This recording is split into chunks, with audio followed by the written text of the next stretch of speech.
A 13-year-old from Australia just defeated a Grandmaster in the biggest Australian tournament of the year, the 2025 Darling Downs Open.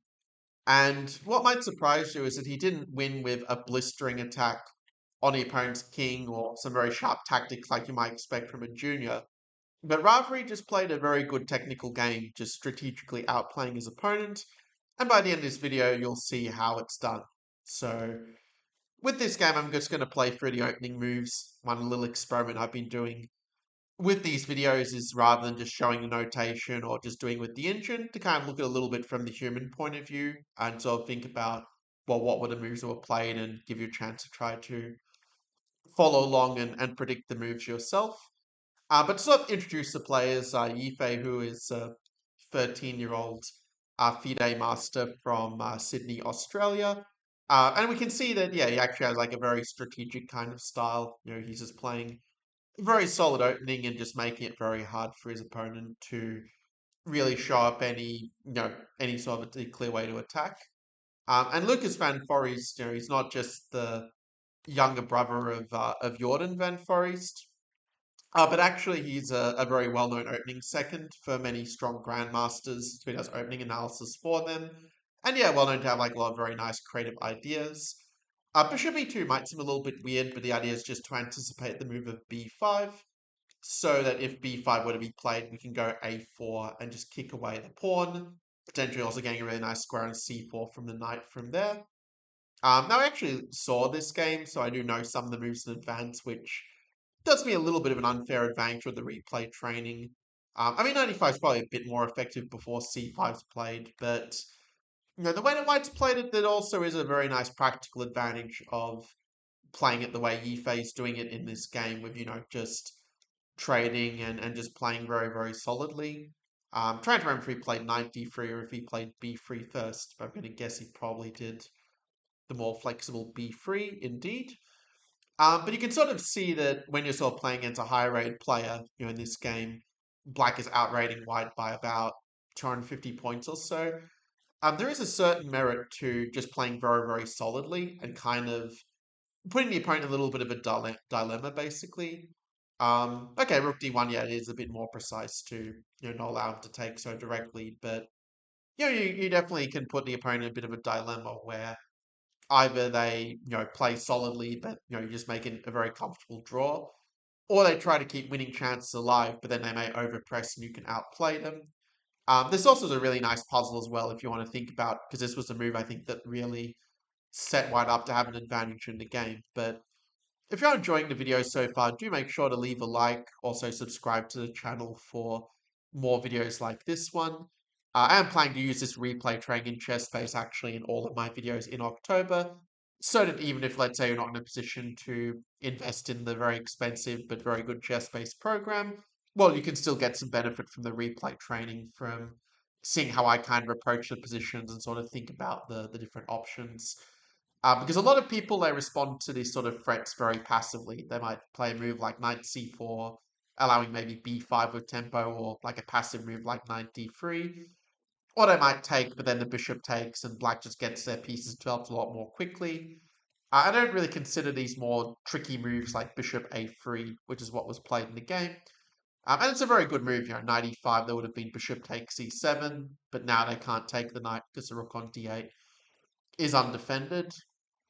And we can kind of see here that in this position, it's just kind of hard for black to really get his bishop out unless we, do something about it. But I think in this position, I think knight c4 was played, if I remember correctly, like knight a c4. So if they take, we can sort of take back. And yeah, after knight c4, yeah, you can see like the engine of our like white is a little bit better. So black does face us a little bit of a dilemma of, do I just maybe play a move like bishop d7, play solidly, but accept I'm just going to be slightly worse after bishop f3? Or do I go f6 and try to mix up the play here? And actually, I remember the move that White played. I was really impressed, actually, that he realized that, okay, if you just move the knight and allow bishop d7 or something, maybe not immediately. Well, actually, knight c4, bishop d7, e4, there is knight c3. There's a little bit of a trick you do have to watch out for here as White. But yeah, I was kind of impressed that he realized you can just play e4 and yeah, just let him kind of take because you're going to be getting back the piece with interest anyway with like ED5 and yeah, it's going to be quite hard for black to get the bishop out. So there is an interesting question actually whether to play bishop takes d5 or rook takes d5 because I think you could kind of argue for either move here actually. Also, to be fair, ED5 maybe is also a little bit of a concession to let either our piece get more active with the recapture, but it's not the world's biggest difference maybe in the position. I mean, the advantage of rook d5 is that you kind of, yeah, sort of.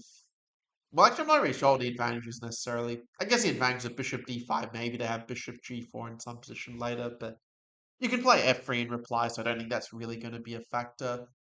And since we do have a lead in development, I just kind of instinctively feel like it's just going to be better to keep the rooks on the board. And it is indeed the best move to play bishop d5, so we got that one right. I mean, rook ac1 just seems very, very natural. Bishop g4, you can just play f3 like we kind of talked about. So let's just go here, prepare rook c7. Okay, but bishop e4 was played, and actually bishop e4, the idea did occur to me, but it's kind of nice because you are hitting that pawn on h7, and if g6 had been played, white's idea would have been to play rook d5 there.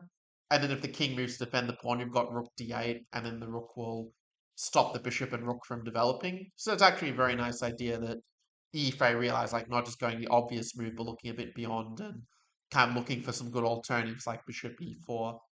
In fact, I kind of wonder even if rook d5 still works even in this position, because obviously you can take the pawn and you're going to be better, but maybe a4 and b4, a3. You know, there might be some counterplay when I can try to put pressure on this pawn. So, kind of drawn to rook d5, I have to admit.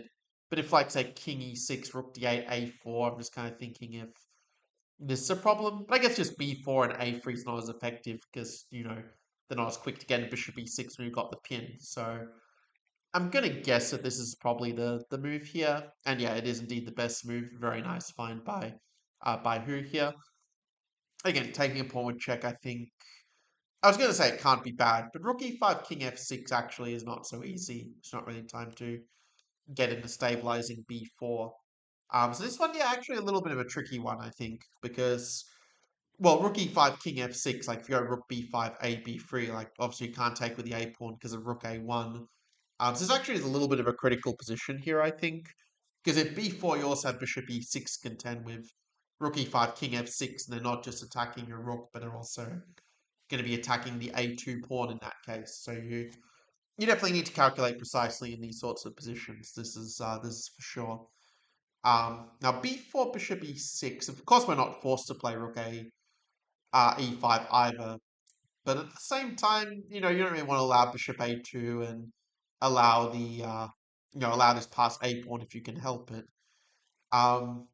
I mean, there's a part of me that also wonders if you can just play like very patiently in a position like this, like some move like h3 or g3, f3, like these kinds of moves where you just make a look for the king and just try to sort of keep the control over the position. But that's kind of potentially allow maybe to move the king up, like in rook d8, bishop e6, and get the attack on b3, try to equalize. So this is definitely a very critical position. Like, yeah, when the engine's telling you that white's clearly better, it does indicate in itself that's quite a critical position. But as you practice with these sort of replay trainings, you will also get better and better at identifying them for yourself.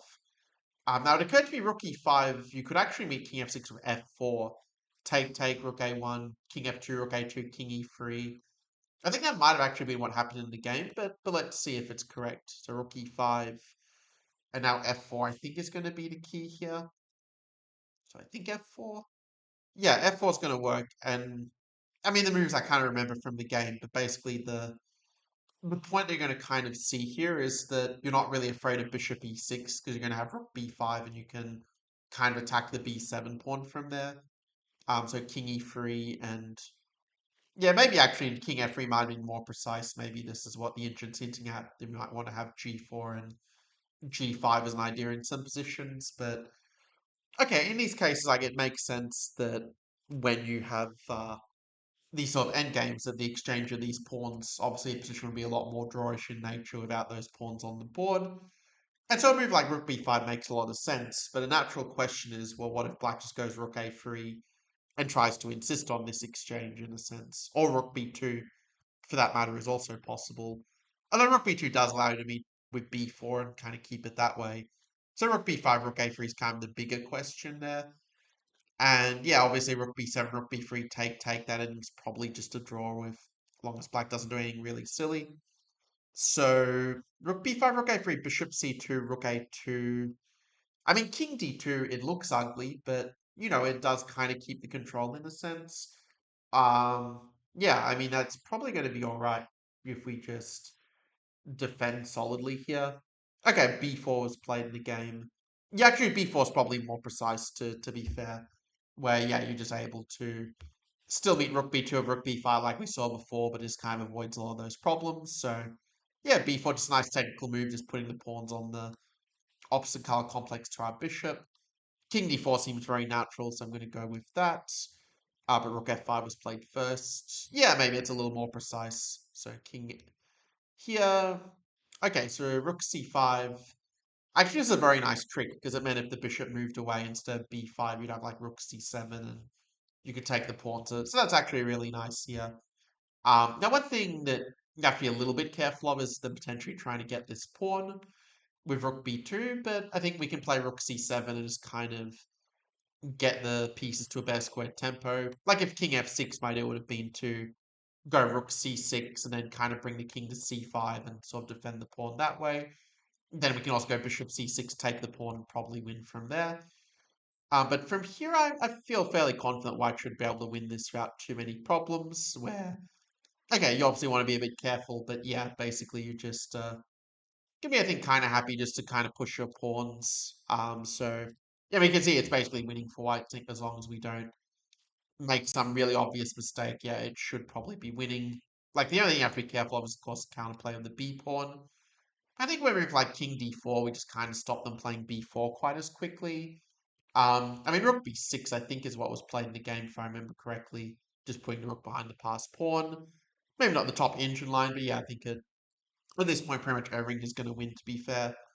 Like king e5 seems fairly natural to me. Okay, if you're going to check first, that's obviously going to be pretty decent as well. Now king e5 and going for king f6. And I think we can even just play h4 if we want to. Unless rook e2, you have to be a little bit careful of this maybe. But if we go king f6, I mean, that's got to be okay, right? Just king f6, rook f2. I mean, f5 seems pretty natural here. But unless rook f4 is a thing, yeah, I have to be a little careful maybe at this point. Um, yeah, f5, rook f4, rook b4, rook g4. Like, it's probably still winning, but it just feels unnecessary to let the pawns be split. So maybe we just admit the mistake here. King e5. Yeah, I think it's a case where I probably would score better if I didn't actually remember what the moves were in the game. But okay, went g5 instead. Yeah, it's going to be similar story there, I think. We can just play h4 here, right? Just keeping very solid. There's rook e2, e2. Okay, so that's actually a new feature as well in this I didn't sort of realize with the replay training. That, yeah, when you sort of make a mistake, it actually does kind of correct it. And I mean, I will admit I rushed a little bit with this one. I should just go bishop d5, but just the move just didn't occur to me. But yeah, it kind of happened a little bit later in the game anyway, where white went f5 and then bishop d5, and black did resign in this position because, yeah, he was taking this pawn, and this g pawn is going to be a winner. Black can't really stop it. But yeah, this was a fun game. I will admit I probably didn't do as well with the score because, yeah, it's sort of a bit late at night and not at the highest energy, but still, it's sort of when you sort of solve it for yourself, it kind of helps you to realize that, okay, it always looks easy when someone else, when you're just playing through the game passively, or, when someone is like explaining the game, as happens for like 99% of the videos. But it's nice to have this interactive one where we're actually trying to like figure out the details for yourself, where, you don't have the engine to help you during the game. So it's nice to, replicate that training and realize that you sort of get to appreciate some of the moves that White played in this game a lot more, I think, when you actually try to figure out something for yourself.